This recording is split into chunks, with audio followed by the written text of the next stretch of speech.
Welcome back to Learning Matters. I'm Doug Wooldridge, your host, and today I'm very excited to chat with our guest. She is passionate about developing people and fostering a culture of learning and excellence through data-driven and people-centric approaches. She has more than 20 years of healthcare experience in sales, sales training, marketing, strategy, commercial effectiveness, L&D, talent and organization development, and leadership. And she's the Vice President of Learning and Development at Teladoc Health. Carrie Berg, welcome to the show. Thank you. I'm excited to be here. Today, as always, we'll be going over some of the most exciting changes and developments in the world of learning and development. I'd like to start with this, Carrie. What strategy matters most in learning and development today? Well, I think the first thing is to have one. Because I think a lot of people think they have one, but they actually really don't have one. And so, are you really clear about what you're doing and what you're trying to accomplish and where you're going with your training and who it's supposed to impact has to be, super clear. So I think the first question is, do you have one? And can you articulate it? Is it written down? And is everybody on your team clear about what it is? I think I say this a lot, but learning and development, companies operate on what they must have to be successful, and they operate on what's nice to have. And sometimes L&D and talent falls into that nice to have. So your strategy better make yourself a need rather than a nice to have. So whatever you're doing, you better be in demand. And the best way you can do that is the third part of a strategy, which I call metrics.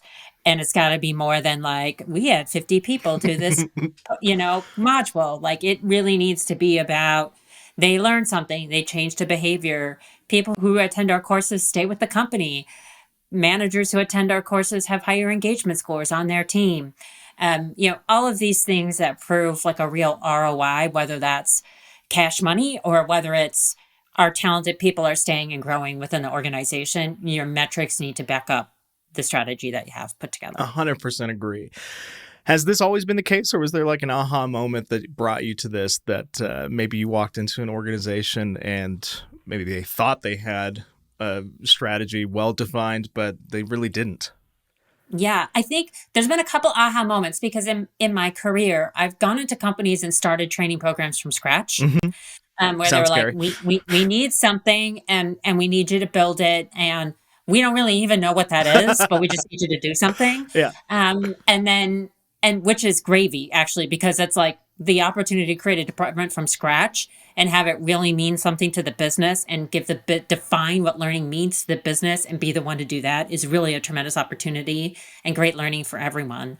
And then I've gone in where I've had to rebuild. And most of the time when I'm rebuilding, they had no strategy. There's nothing defined. And I think some of the aha moments were, really around what is a learning culture and how do you define a learning culture, and meeting with leaders. And they've got a different answer from, well, learning culture means we have learning here. No, dude, that's not a learning culture. Well, we hired you, right? So that means we believe in a learning culture. No, that's not a learning culture either. And so I think that was a lot of aha moments was, meeting with senior leaders and talking to them about learning and getting such a different flavor on what they thought about it and their opinions, and feeling like they brought in learning because they had to, not because they wanted to. And so okay, if they think I'm here because they had to hire me, I need to switch that line of thinking. And so that's where I really started to get creative around what is my strategy? What is my purpose? How am I moving the needle here? How am I getting these leaders to see they can't live without me and they can't live without my team? And that has really shaped a lot of how I think about learning and development. And I want them to be a crutch. We need to be a crutch that they need for a lot of things. And so that's really helped me think about strategy, getting buy-in from key stakeholders. But I will tell you, there are key stakeholders. If you have leaders who just don't think they need to learn because they know everything, it's really a struggle. Yeah. It's a struggle to get them to see. So that's always a tough thing to do. And I'm always trying to creatively navigate that. No matter the industry, the leadership has to be agile. They have to be changing with the winds, because We know market changes can happen like that. So, how do you showcase that strategy to them and get buy-in from, let's say, the leadership team that may be those type of leaders that really don't feel like they need to learn? Yeah, I think so. I try to focus on what's critical to moving the needle, and I try to keep the fluff behind the scenes. Sure. And so I do think that there is a lot to be said for keeping things simple and effective. And there's all sorts of flashy things that we can be doing. But I think what I've learned and seen a lot, and this may be a little stereotypical, like a Carrie stereotype of leaders who don't like training, but they tend to like not like process.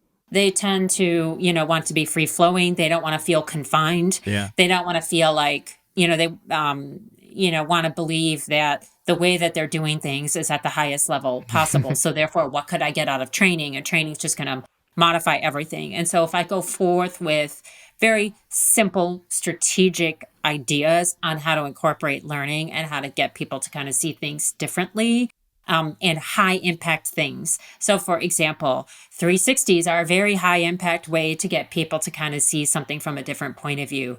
Using any psychometric tools, whether it's Myers-Briggs or DISC, or we like Insights Discovery in my organization, those tools kind of raise people awareness of who they are and how they come across. And sometimes those little effective training mechanisms can help kind of shift how people think about themselves and therefore think about training.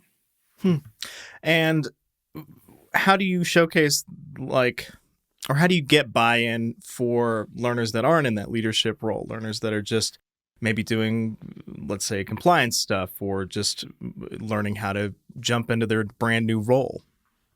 Yeah. Oh, compliance is always a spicy topic. But I mean, to me, we are in a compliant world. Yeah. It's expected that you do compliance training. Sorry, but we have, in the United States in particular, we have lawyers and lots of them, and we have the government and lots of it. And so any organization has to do compliance training. So for all those people out there who are like, ugh, I don't want to do it. We don't want to do it either. Yeah. Nobody wants to do it, but we have to do it to make the business run and to make the world turn. Yeah. And we have to be ethical people at work, period. So I get it, but also it's just the way that it is. So drag your knuckles on the ground and get it done. Kind of how I think about compliance training. And then, I got on my soapbox. What was the other part of that question? Just for, on the job training or training that is specific to whatever their role may be in the organization. Yeah, if you want to grow in your career, then you have to grow the skills that you have. So I think that the people that I've watched grow their career the most, and even my career has been all over the place, but it's been all over the place because I have a growth mindset and a learner mindset.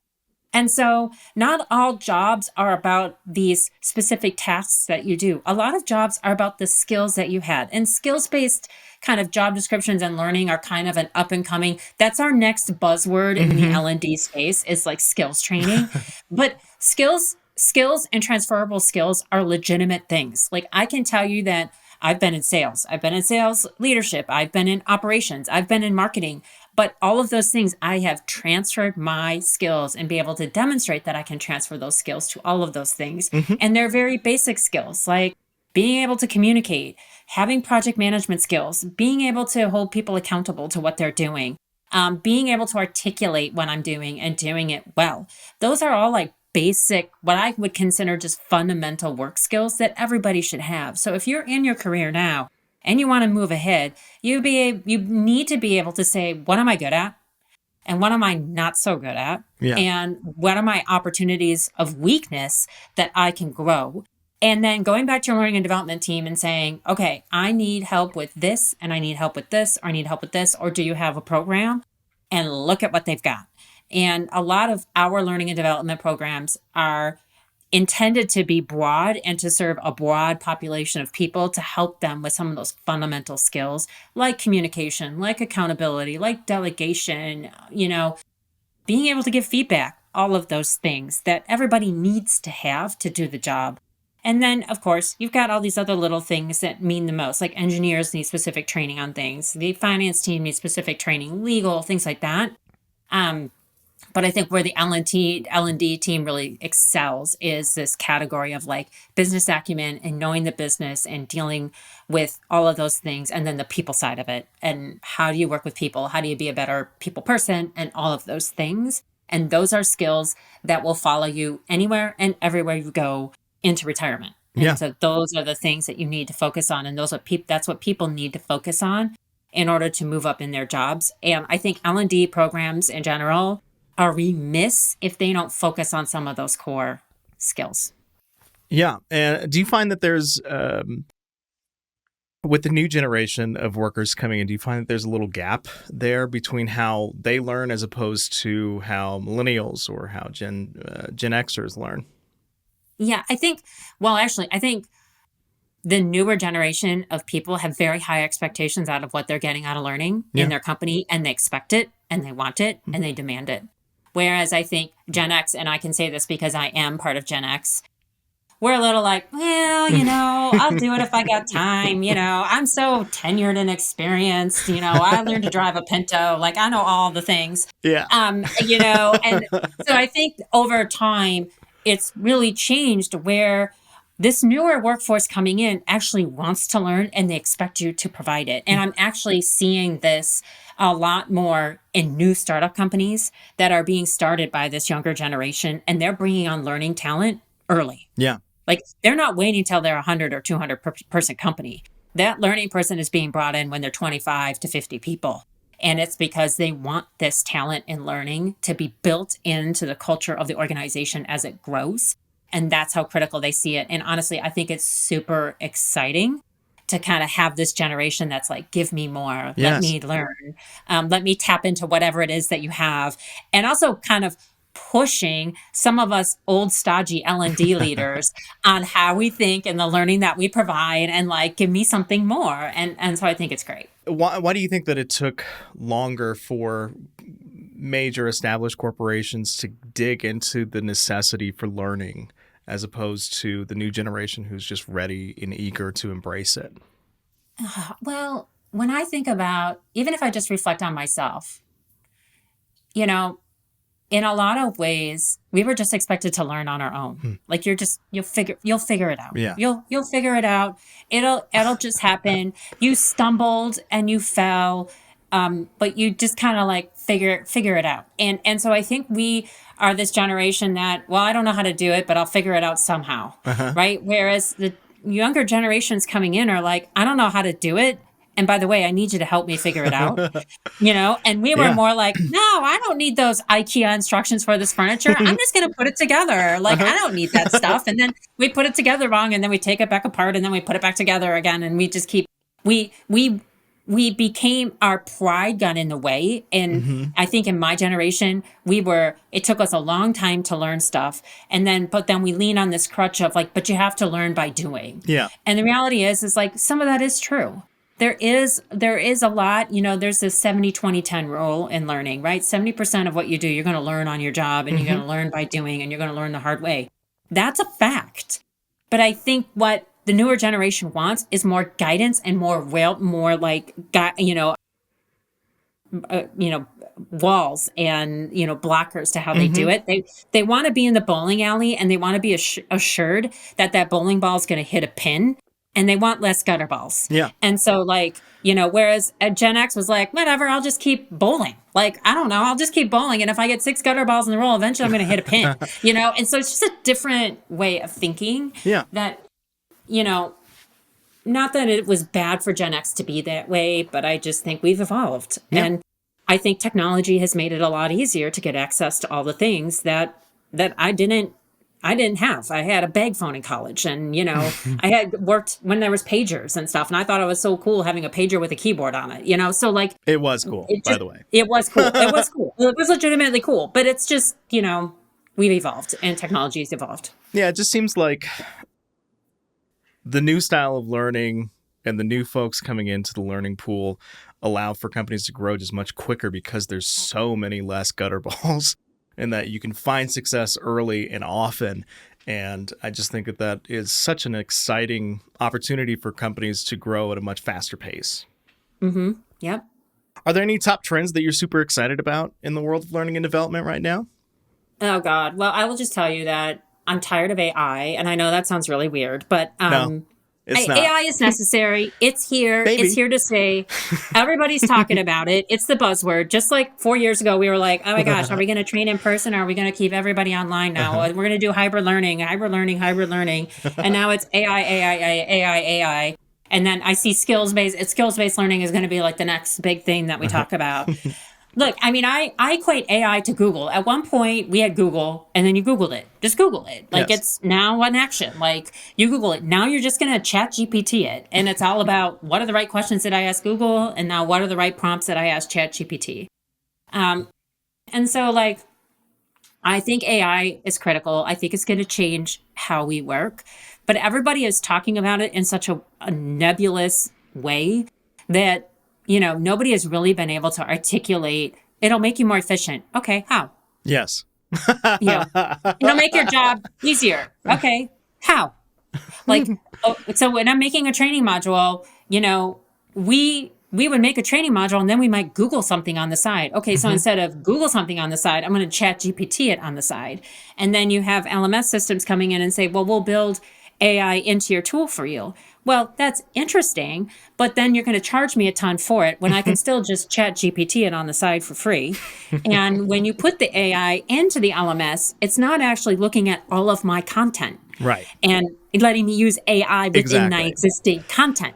It's still a thing, so until somebody can tell me that AI can work within my existing tools and integrate and pull from my existing content and really make things efficient where my instructional designers or even myself don't need the second screen. Mhm. And we're asking our questions on the second screen while we're building our module here. It's just a thing. And I know plenty of people will disagree with me, and that's okay. But I think when I think about the practicality of it, I loved it for telling me what restaurants to eat at when I was recently in Melbourne, Sure. Australia. It was great. Perfect use And I, case.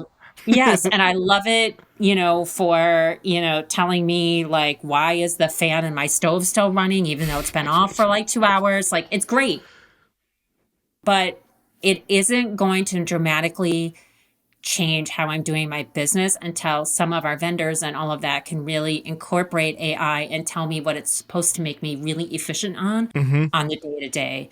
And I will say that, we're a Microsoft organization and I use Copilot all the time. And I have found ways to use Copilot very well, Hmm. and how to do certain things. And I've leveraged Copilot even in leadership training courses because Copilot can pull from your internal source. So you can ping Copilot as a manager and say, give me an evaluation of the emails I send. How is my tone of voice?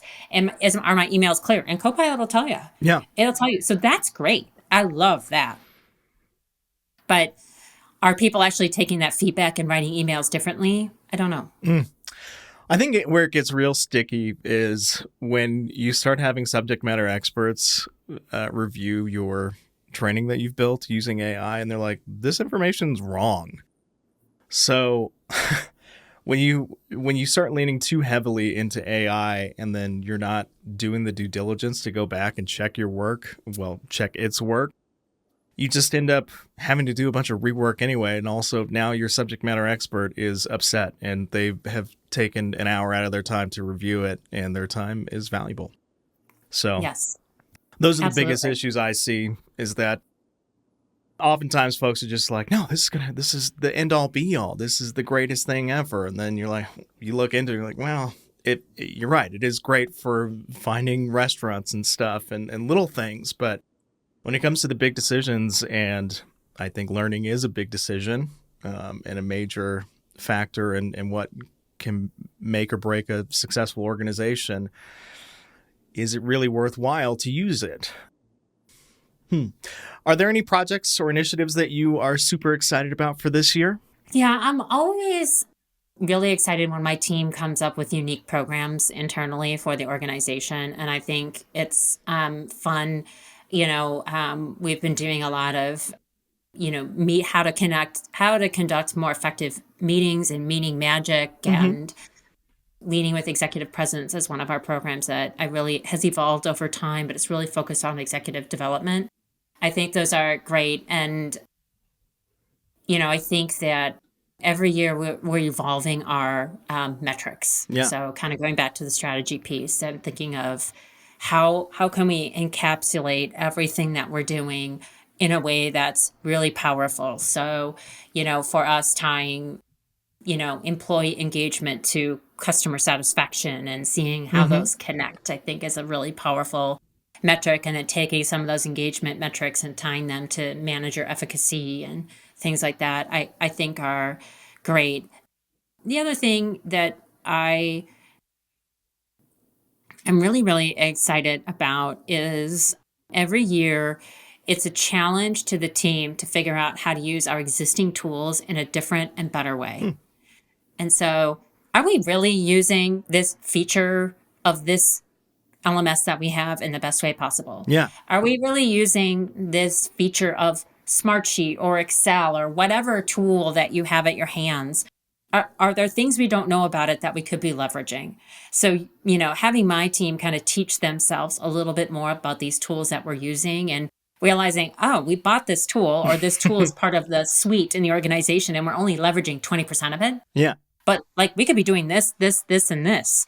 And so it's a nice stretch project for any L&D leaders out there to figure out, okay, how do I better use Teams? How do I make Microsoft Teams more effective for meetings and trainings and, all of that stuff? How do I use the notes feature, the, transcribing, Copilot for notes, all of these things, I Mm-hmm. think is a fun project that I like my team kind of hopping on every year. And we always learn something different, pull in a different tool that makes us more efficient. And it's not AI. And so like, I think it's a good, project to get the team wrapped Yeah, into. I wish more organizations would do that because oftentimes you're spending so much on tools that, either a salesperson sold you on or you just thought it was a great idea.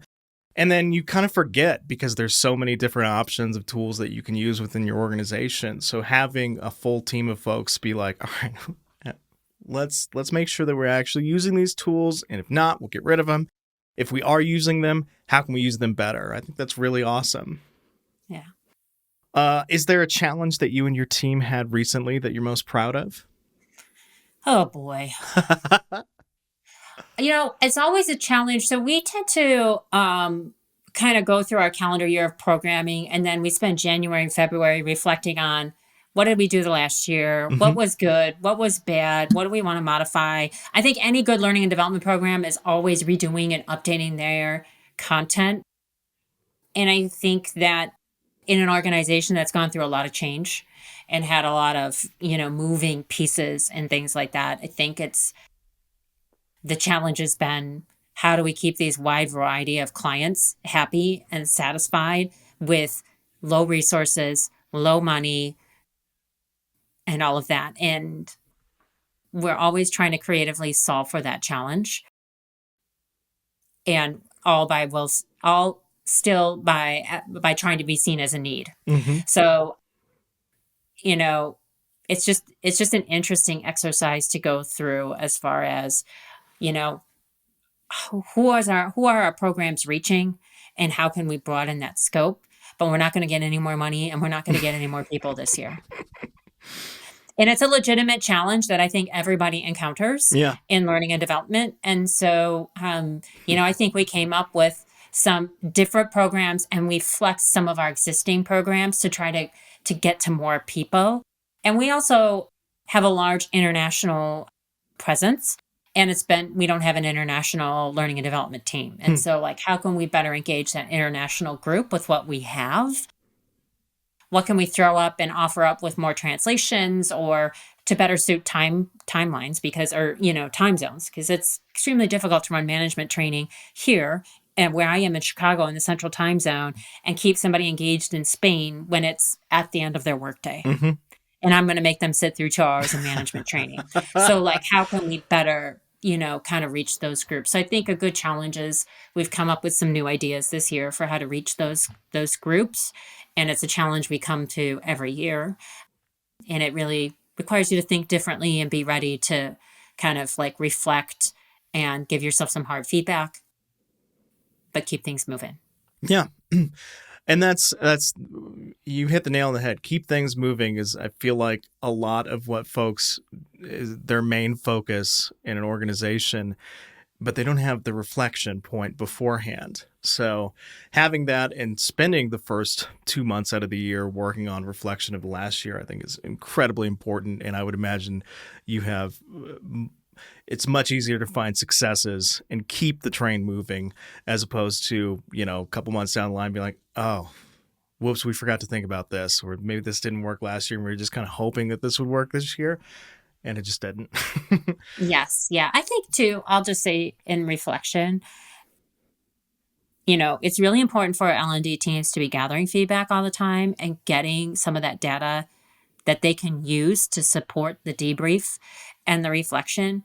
I think it's also important to not just take if you have one bad comment, then that changes everything that you do. It's just one bad comment. Yeah. So, being very practical about the feedback that you're getting and being really understanding about what's coming in. And just because one person didn't like it doesn't mean you have to redo your whole program. Yeah. And so I think it really is like, it's really taking it all in and having this balanced approach and being willing to hear kind of the critical feedback, but also the positive feedback, and being able to balance both of those things the right way in order to kind of reflect, identify the changes, and move forward. Before we transition into kind of some more personal side of things, I want to dig in a little with data and metrics and how your organization is gathering the data, and then how are you processing that data. So obviously going from just the idea of like, how many people passed this, how many people failed this, and really getting into the nitty gritty of what you're learning from a learner who is going through the training. So I think, partnership with key stakeholders in the company that manage data is critical. So we have an amazing data and analytics team, and they manage our HRIS kind of data. So they're able to connect, who completes our programs gets put into people's profiles. So we can track like when you look at an employee, you can see what programs they've done. And that allows us to pull out all sorts of data about them and compare it to demographics and how long they've been with the company and what team that they're on and all of that kind of stuff. And so it's really kind of a talent kind of portfolio of stuff that we're able to pull from not only our learning management system, but we can combine that LMS data. We can combine the program data we have from participants, and then we can combine it with their employee data and kind of whirl it all together and come up with really effective reports. And I really credit our data and analytics team that's able to do a lot of that work, but also my L&D team that knows what data is relevant and what we need to pull in to make that all come together. But I think like if you're starting from scratch, the best thing you can do is to become friends with whoever is on your data analytics team and be really clear about the story you're trying to tell. It's like, I'm meeting with my data person. And I'm like, this is what I'm trying to figure out. I want to do more than just they've done these courses. Like, how do I prove that these employees are completing the training and they're actually staying here? How do I prove that they're completing this training and they're actually getting like promoted over time? How do I prove that like this is benefiting them and making them a better employee for the organization? And partnering with them because they know what other data they have that you may not be privy to in L&D that can help you tell that story and help weave it all together. So it's not just me in a silo. It's not my team in a silo. It's really leveraging my talent brainiacs in the company to help me kind of put it all together. But I do think that you have to focus on, if people do my programs, are they staying? If they're doing these programs, and their managers, are the people staying on their teams, like low turnover from managers? If managers are doing my programs, are they more engaged in the company? Are they participating in other efforts? Like if they're doing learning programs, are they also part of DE&I or BRG programs? Are they attending volunteering events? Are they doing other things in the company? What is their general performance? Are they meeting expectations or exceeding expectations? Looking at all of those things, I think, because at the end of the day, you start to see trends. Yeah. People who exceed expectations are invested in developing themselves. And that's a great story to tell. Yeah. So So yeah, I think have a partnership, find out who your data folks are, and develop a connection and get used to each other and how you think and what you need. Be a storyteller, and you'll help. That will help you kind of get some of these powerful metrics into place. Are there things that you do while designing and developing the training that help pull more data that you can then look back on?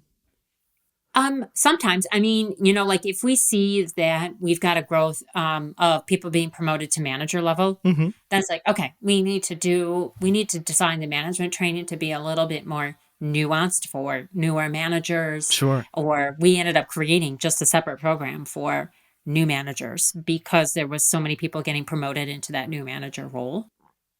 And so we were able to kind of do that. And then what we're seeing too is those people that are doing the new manager training are quickly coming back for the next phase and the next up level of management training. And oftentimes they're coming back again for the third level, and they're kind of going through like our step by step process and they're sticking with it.